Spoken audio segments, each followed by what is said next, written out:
¿Alguna vez te has despertado en medio de la noche con esa sensación, esa certeza fría de que el silencio no es silencio, sino una pausa, una respiración contenida del mundo justo antes de que algo se rompa? Es un despertar forzoso, sin alarma, donde tus ojos se abren y, antes de que tu cerebro registre la oscuridad, ya sabe que no estás solo.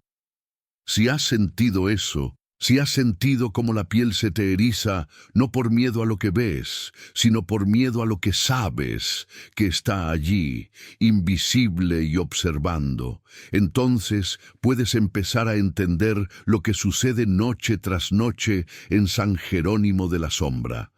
Escucha con atención, porque esto no es una leyenda urbana que puedes desechar con la luz de la mañana. Esto es una confesión sobre un lugar que vive en la oscuridad eterna, un sitio tan profundamente incrustado en la sierra guatemalteca que parece que la tierra misma intentó tragárselo y solo lo dejó a medio camino.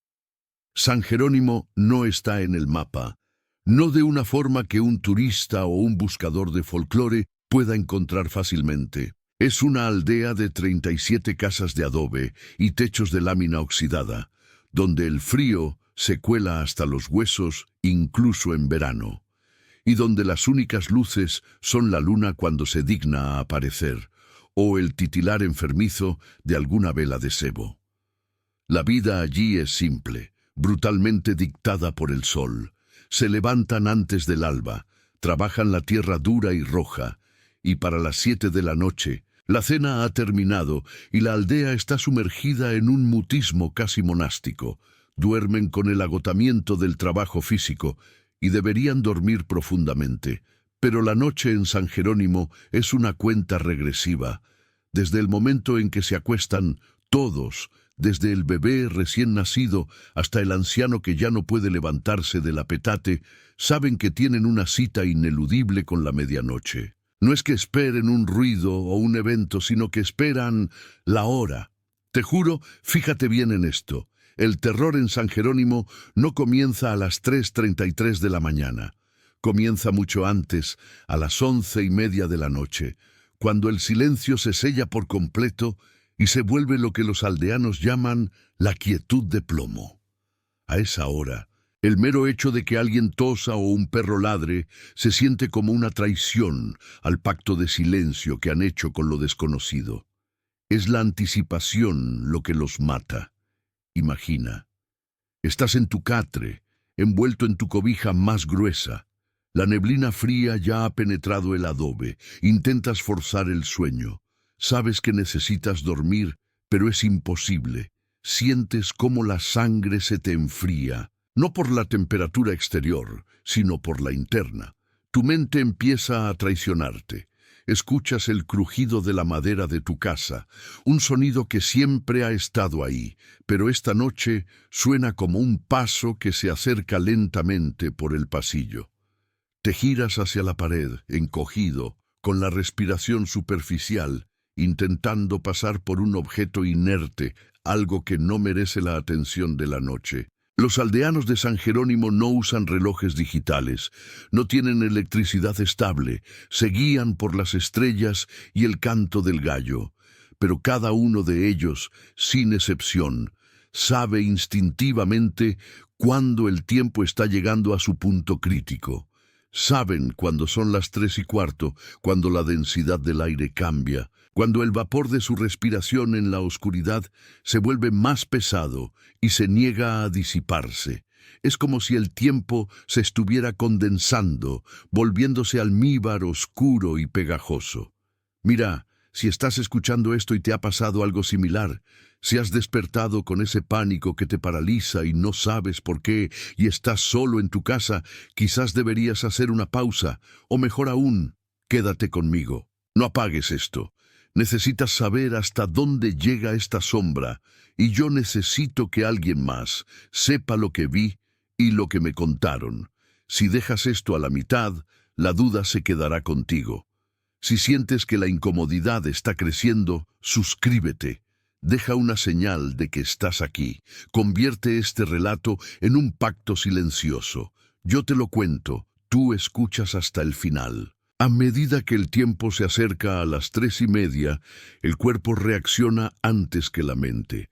La boca se seca, el corazón empieza a latir con un ritmo sordo, no acelerado por el miedo activo, sino por una expectativa mecánica. Algunos se levantan y beben un trago de agua amarga. Otros, los más viejos, simplemente se sientan en el borde del catre, con las manos entrelazadas, mirando fijamente la nada. Lo han hecho miles de veces. Saben que no hay forma de evitarlo. En San Jerónimo, a las 3 de la mañana, la aldea está oficialmente despierta, pero en una vigilia forzada y absolutamente silenciosa. Los niños son los que peor la llevan. No lloran, porque desde que nacen aprenden que llorar en la quietud de plomo es atraer una atención que nadie desea. Simplemente se retuercen en silencio, con los ojos abiertos como cuentas de obsidiana, mirando el techo que no ven. Sus padres solo pueden abrazarlos con fuerza, sintiendo el temblor que recorre la columna vertebral del pequeño, pero sin pronunciar una sola palabra. Y entonces llega. Las 3:33. No hay campanadas, no hay un trueno, no hay un anuncio sonoro. Si tuvieran electricidad y un reloj digital, la hora cambiaría de 3:32 a 3:33 y ese simple cambio de dígito sería para ellos la apertura de un portal. La gente de San Jerónimo lo sabe porque la temperatura cae de golpe. Es una caída antinatural, como si el alma del calor fuera succionada instantáneamente. Los vapores se congelan y un olor muy específico, que la gente de allí asocia con el metal frío y la tierra recién removida, inunda los hogares. En ese instante exacto, si alguien estuviera dormido, lo cual es imposible, despertaría con un espasmo. Todos los 37 hogares experimentan lo mismo. Una presión física en el pecho, como si la atmósfera se hubiera vuelto 100 veces más densa. Es el momento en que se sienten, por primera vez, completamente expuestos, porque a las 3:33 de la mañana algo entra en San Jerónimo de la Sombra. No entra por la puerta, no entra por la ventana, entra por la misma tierra. Lo llaman, en susurros y con nombres que cambian para no darle poder, la vista. Y cuando la vista llega, nadie puede dormir. Pero no solo es que no pueden dormir, es que no deben dormir. Si alguien lograra vencer la parálisis y la presión y se atreviera a cerrar los ojos en ese minuto exacto, la tradición, o más bien la experiencia, dice que jamás volvería a abrirlos con claridad. Doña Elvira, la partera y curandera más antigua, me contó la historia mientras yo intentaba beber un atole que parecía más ceniza tibia que bebida. Me dijo que esto no era antiguo, no era parte de la fundación del pueblo. Esto comenzó hace unos 60 años, después de la temporada de lluvias más devastadora que recuerdan. Las inundaciones movieron algo muy profundo bajo la cimentación de la pequeña iglesia que habían construido con tanto esfuerzo. Elvira recordaba el primer evento. Ella era una niña y su abuela, una mujer de fe inquebrantable, se había reído de la idea de una hora maldita. Esa noche, la abuela decidió ignorar el creciente pánico colectivo, se tapó los oídos y prometió a su familia que ella dormiría, que el miedo es un invento de la gente sin Dios. Y lo hizo. Se durmió. Cuando el resto de la aldea se despertó a las 3:33 con la presión y el olor metálico, la abuela de Elvira no se movió. La luz de la mañana, esa luz gris y sucia que precede al amanecer, reveló algo indescriptible. La mujer estaba despierta, pero sus ojos estaban fijos, no fijos en el techo ni en la pared. Sus ojos estaban fijos en el rincón más oscuro de la habitación, el lugar donde la sombra se enrollaba sobre sí misma, y estaban llenos de una comprensión, de un horror tan puro y tan total, que Elvira supo que lo que su abuela había visto no era un demonio, sino la esencia de la nada. Lo peor no era la mirada congelada, lo peor era que en su pecho, justo encima del corazón, la piel se había oscurecido y se había agrietado como arcilla seca, formando un símbolo que nadie había visto jamás, una especie de espiral invertida que parecía haber sido quemada desde dentro. A partir de ese día se entendió la regla. A las 3:33 a.m. todos deben estar despiertos y mirando.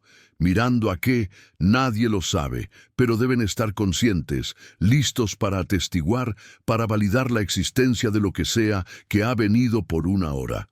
Si te lo preguntas, no hay una alarma, no hay un aviso, solo la quietud de plomo que te prepara y, en el minuto exacto, ese pinchazo frío en el pecho, esa sensación de que una cámara invisible y pesada acaba de ser encendida, apuntándote directamente.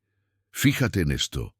La gente de San Jerónimo vive su día con la ansiedad de saber que tienen una jornada laboral doble, la del día y la de la madrugada. El ritual es siempre el mismo: sentarse, esperar, no moverse y, sobre todo, jamás, por nada del mundo, mirar un espejo. Me contaron que los espejos, cualquier superficie reflectante, se convierten en conductos a esa hora. No muestran tu reflejo, muestran lo que está detrás de ti.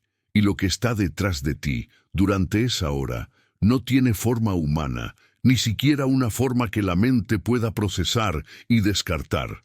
Es simplemente una presencia que espera que lo veas para poder tomar tu lugar. Por eso, en San Jerónimo no hay espejos. Los que tenían fueron destrozados hace décadas. Pero incluso el cristal de una botella o la superficie pulida de un machete es cubierta con un paño en cuanto el sol se pone. En esa hora, 3:33 a 4:33 a.m., el terror no es la oscuridad, sino lo que la oscuridad revela de ti mismo.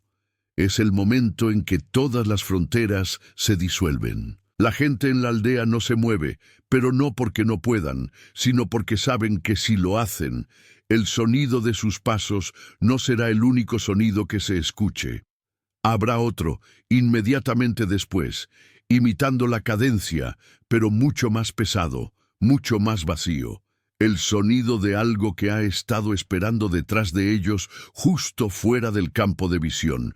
Y créeme, si has sentido esa respiración fría en el cuello cuando crees que estás solo en una habitación, si has escuchado un nombre susurrado que no reconoces, déjame un comentario. Solo una palabra: escuché. O no estoy solo. Necesito saber que tú también has notado esta fisura en la realidad. Cuando la aldea está sentada en vigilia, lo único que pueden hacer es concentrarse en el centro de la habitación o en las manos. Nunca a las esquinas, nunca a las sombras profundas y jamás hacia el techo. La sensación más intensa es que la entidad, la vista, está en todas partes a la vez, esperando un signo de debilidad, una pizca de miedo que pueda aferrar. Elvira me dijo que una vez, su hijo pequeño, aún en edad de gatear, se soltó de sus brazos en medio de esa hora. Se soltó y comenzó a gatear hacia la puerta de la calle. Ella, paralizada por la regla de oro de no moverse, solo pudo ver. El niño no lloraba, no balbuceaba. Gateaba con una determinación espeluznante, como si una cuerda invisible lo estuviera jalando hacia el pestillo de madera. Ella, por primera y única vez en su vida, rompió la vigilia. Gritó el nombre de su esposo. El grito se sintió como vidrio rompiéndose en la quietud de plomo, un error catastrófico. Su esposo se movió, y fue entonces cuando lo escucharon. No el ruido de la puerta abriéndose, sino el ruido que venía de afuera, respondiendo al grito de Elvira. Era el sonido de algo pesado, algo con múltiples articulaciones y una respiración ronca, que comenzaba a arrastrarse lentamente por la tierra mojada, deteniéndose justo en el umbral, al otro lado de la madera vieja, justo donde el bebé estaba gateando. Y si te preguntas qué pasó después, te diré que no fue la criatura lo que aterrorizó a Elvira hasta el alma, sino lo que la criatura hizo después de que ella gritara, porque, cuando se detuvo, esperando al otro lado de la puerta, la criatura imitó, en un susurro grave que vibró en el aire frío, la voz de Elvira llamando a su hijo. No gritó, no rugió, dijo el nombre del bebé con la voz de la madre, pero pronunciado al revés. Y la cosa, al otro lado de la puerta, esa entidad que nadie puede ver, sabía el nombre del niño. En San Jerónimo, a las 3:33 de la mañana, el terror no es la soledad, sino la certeza de que has sido identificado. Y ahora, mientras el tiempo avanza hacia la siguiente parte de esta historia, piensa en esto. ¿Qué hora es en tu ciudad ahora? ¿Y qué tan seguro estás de que la sombra en tu rincón es solo una sombra y no una quietud, esperando a que tu reloj marque ese número exacto? Quédate conmigo, porque solo hemos rasgado la superficie de por qué nadie puede dormir a esa hora y, lo que es peor, qué es lo que la aldea debe sacrificar para asegurarse de que la vista se vaya a las 4:33 a.m. Y si has movido algo del lugar antes de acostarte, te advierto, déjalo exactamente donde está, porque lo que está esperando no es paciente. ¿Alguna vez te has despertado con esa certeza inamovible de que la soledad que te rodea no es real, que hay algo más respirando el mismo aire denso que tú, justo al otro lado de la pared, o peor aún, a tus espaldas? Si has sentido eso, si la oscuridad de tu cuarto alguna vez te ha parecido demasiado pesada, entonces sabes perfectamente de lo que te hablo. Sabes que hay momentos en la noche donde las reglas del mundo se doblan, se rompen o simplemente se olvidan. Y precisamente de eso se trata la verdad definitiva que se esconde detrás de las 3:33 en aquella aldea guatemalteca.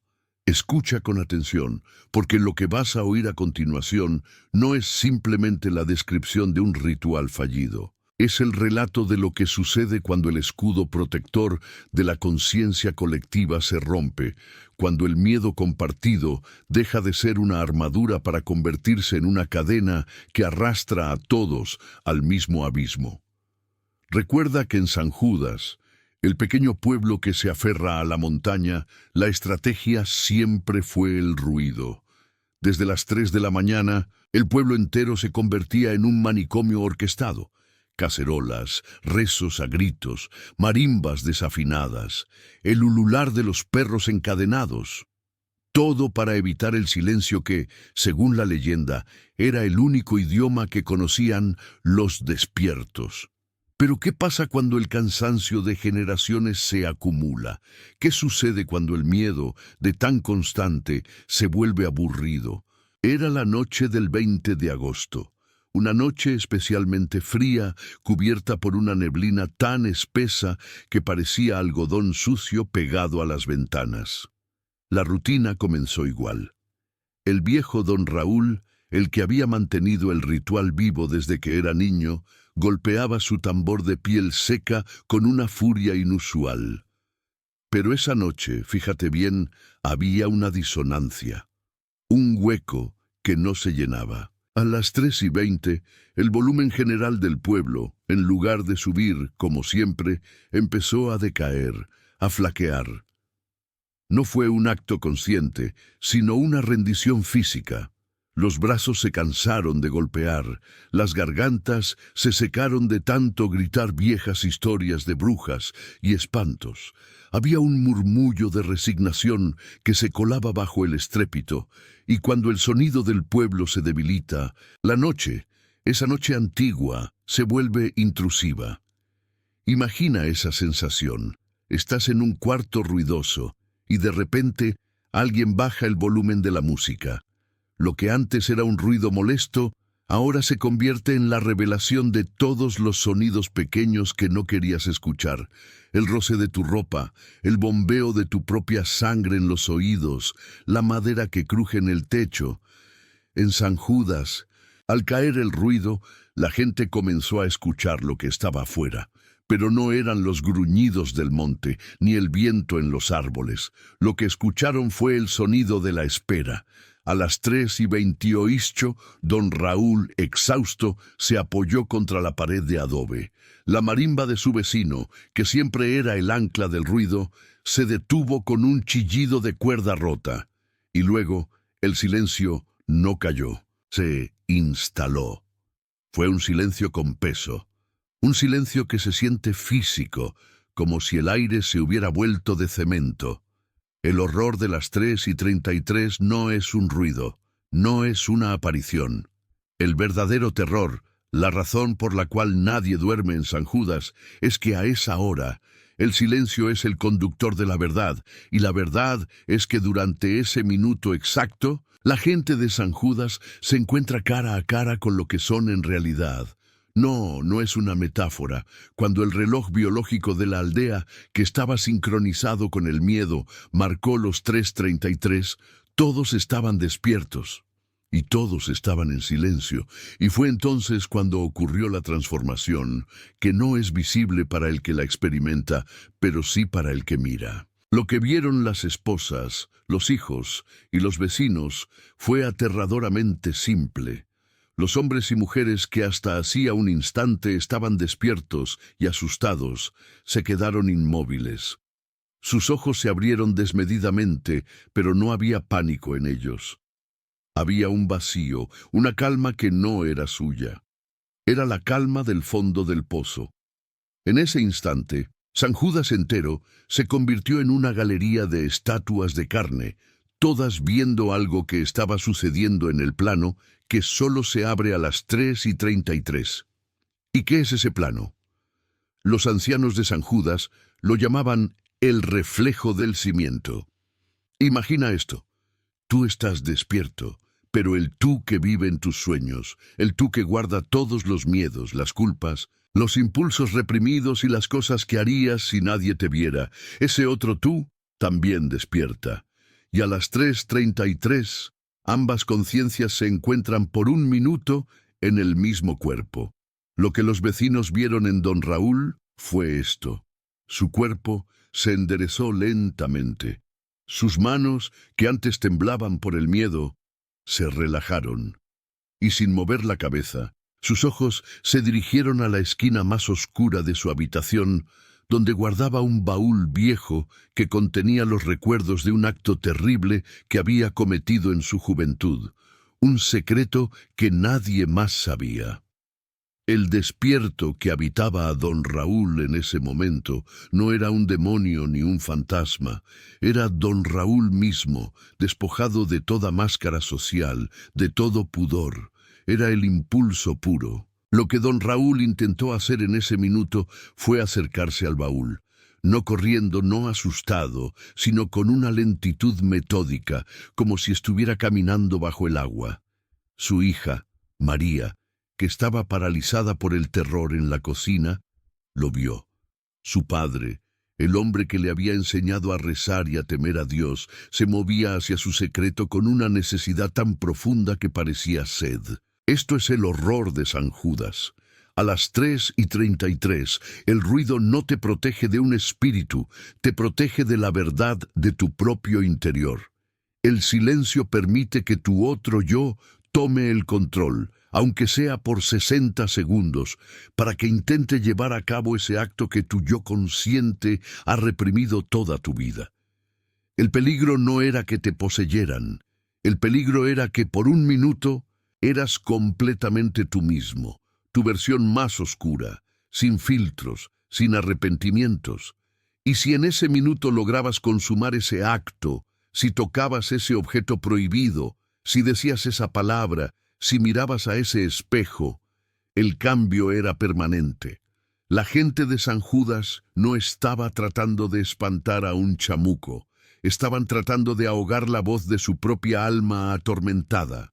En aquella noche del 20 de agosto, el silencio duró 45 segundos antes de que la esposa de don Raúl, con una fuerza que no sabía que poseía, gritara. Gritó una palabra sin sentido, un simple fonema desgarrado. ¡Basta! Ese grito fue suficiente para perforar el campo de silencio. La conciencia de don Raúl, la que teme y se arrepiente, regresó de golpe. Lo que sucedió después es crucial. A las 3:34, don Raúl se desplomó. Su cuerpo temblaba, pero no de miedo, sino de vergüenza y de agotamiento. No recordaba lo que había hecho, pero sabía, con una certeza espeluznante grabada en sus huesos, lo que había querido hacer. Ahora piénsalo bien, en la noche donde estás solo, y el miedo te obliga a mirar a tu interior. Si esto te está incomodando, si sientes esa punzada fría en el pecho, necesitas escuchar el final. Hay un pacto silencioso que hacemos al compartir el miedo, al reconocer lo prohibido. Quédate, y si puedes, acompáñame suscribiéndote a este espacio donde la noche de verdad nunca termina. Solo así sabrás que, al menos, no eres el único que está viendo esto ahora mismo. La aldea de San Judas aprendió esa noche la lección más cruel. El ruido no era una defensa contra el mal exterior, sino una barrera sonora para evitar que se escucharan las intenciones malvadas, los deseos ocultos, o el simple desapego que florecía en el corazón de los despiertos. Si escuchabas el silencio, escuchabas la verdad sobre ti mismo y, peor aún, sobre tus seres queridos. Desde esa noche, el ritual cambió. Ya no era solo hacer ruido, era vigilar. Vigilar a los vecinos que no habían hecho suficiente ruido. Vigilar a los que se habían quedado en el silencio demasiado tiempo, porque aquellos que habían sido poseídos, aunque solo fuera por un minuto por su propio ser oscuro, quedaban marcados. Los llamaron los que vieron sin pestañear. El cambio no era dramático. No caminaban con garras o colmillos, simplemente perdían algo esencialmente humano: la capacidad de soñar, la empatía, el miedo al castigo. Seguían con sus vidas, cultivando la tierra, vendiendo en el mercado, pero ahora lo hacían con una eficiencia fría, con ojos que miraban sin ver y con manos que se movían sin el temblor de la moral. En San Judas, la gente notaba el cambio en los pequeños detalles. Un padre que no abrazaba a su hijo con la misma calidez. Un agricultor que repentinamente robaba agua de su vecino sin mostrar remordimiento. La absoluta falta de reacción al dolor ajeno. Eran cáscaras funcionales, guiadas por esa versión de sí mismos que había despertado en el reflejo del cimiento. El verdadero terror de la aldea no era el minuto en sí, sino el después. Imagina que vives en un pueblo donde la persona que más amas, a las 3:33, por un breve y terrible instante, intentó hacer algo que destruía su vida y la tuya. Y lo hizo porque en ese momento eso era lo que genuinamente quería. Y ahora esa persona ha regresado a la normalidad, pero tú sabes lo que viste, sabes lo que se esconde bajo la piel. La rutina de las 3 de la mañana continuó, pero se llenó de una amargura y una desconfianza horribles. El ruido ya no era alegre o protector, era una cacofonía de histeria, una negación desesperada de la verdad interna. La gente se preguntaba, si mi esposa se quedó en silencio por 10 segundos, ¿qué intentó hacer? ¿Qué deseo oscuro logró satisfacer a medias? Y lo peor, lo intentará de nuevo la próxima noche. Don Raúl no volvió a golpear su tambor. La culpa lo había quebrado. Se sentaba en su silla, despierto, con los ojos fijos en la negrura de la noche, esperando la hora fatídica, pero ya sin la fuerza para negarla. Él era ahora uno de los que vieron sin pestañear. No era un monstruo, pero le faltaba el calor del arrepentimiento. El pueblo entendió que el ritual nunca fue para evitar ser poseídos por algo externo, sino para evitar que el silencio les diera permiso de ser su propio demonio. Y así es como la aldea de San Judas sobrevivió, pero quedó marcada. No por la sangre o el fuego, sino por la lenta, inevitable erosión de la confianza y el alma. Saben que a las 3:33 el mundo real cede. Saben que si no hacen ruido, su propio cuerpo, su propia mente, les traicionará y les mostrará quiénes son realmente cuando nadie está mirando. El ciclo no tiene fin. La única defensa es la negación ruidosa, la distracción constante, porque el horror de las 3:33 no viene de afuera, sino de la semilla podrida que todos llevamos dentro. Si has llegado hasta aquí, si has aguantado esta historia sin desviarte, sin cerrar los ojos por completo, entonces ya has hecho tu parte del pacto. Ahora, por favor, dime en los comentarios, sin pensarlo mucho, solo la palabra «lo escuché». Necesito saber que no soy el único que conoce este silencio. Y comparte esto con alguien que, sabes, no debería estar solo esta noche, porque la verdad es que mientras miras esta pantalla la hora no importa, el miedo no tiene uso horario. La única pregunta que debes hacerte es, si tu alarma fallara esta noche, si el silencio se instalara en tu habitación a las 3:33, ¿qué deseo oscuro, qué impulso prohibido saldría de ti para finalmente tomar forma? Mira tu reloj. Si ya has pasado esa hora, agradece el ruido del mundo. Si aún no llega, no te quedes en silencio. No te muevas. Hay algo en tu sombra y está esperando a que dejes de luchar. Y por favor, esta noche no mires al espejo a esa hora. Jamás. Porque si lo haces, verás lo que realmente quiere, y esa mirada nunca te dejará.